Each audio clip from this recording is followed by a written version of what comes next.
This is the third etiquette title we've done. We've done China, Russia, and now India. It seems like the first. Which was your favorite, do you think? I suppose I've been to Russia and China. I've not been to India, so for that reason, it's I feel like I've learned things I didn't know. But I suppose what I do find really interesting is the subtle and sometimes not so subtle differences in terms of, say, the loss of face in China being a very important thing, whereas learning in India, people are more forward with their feelings, like we are in the West, or their opinions, say.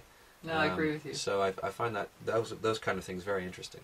I think it's been fun doing the three because we have been able to see the differences. I still think my favorite was China, simply because of how fantastically you did the Chinese phrases. Well, and how badly I did them, repeating them after you.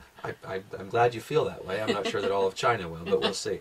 No, I would love to go back there. I was there about 15 years ago, and it's such a unique and fascinating country. And it actually, I'm sure it's changed, but it certainly felt then like traveling would have been a long time ago, when you would go somewhere and really stand out. And I really liked that. It was, yeah, it was really an amazing place. The Lowdown, Business Etiquette China, written by Florian Laloum and presented by Trevor White and Lorelei King.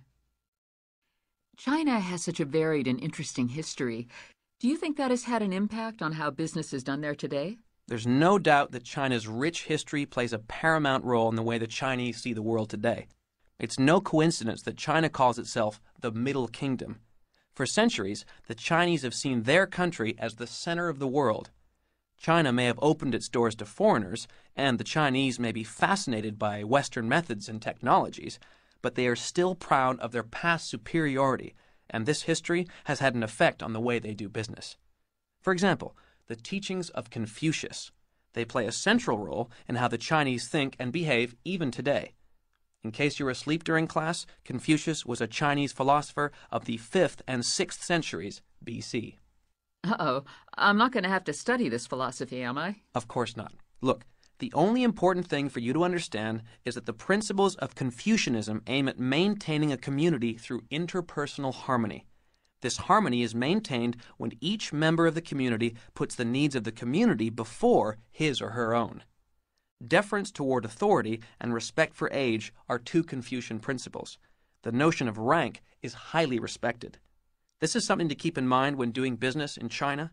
When meeting with an older person or someone in a higher position, for example, a chairman or general manager, it's important to act with deference, showing an obvious respect for his or her experience.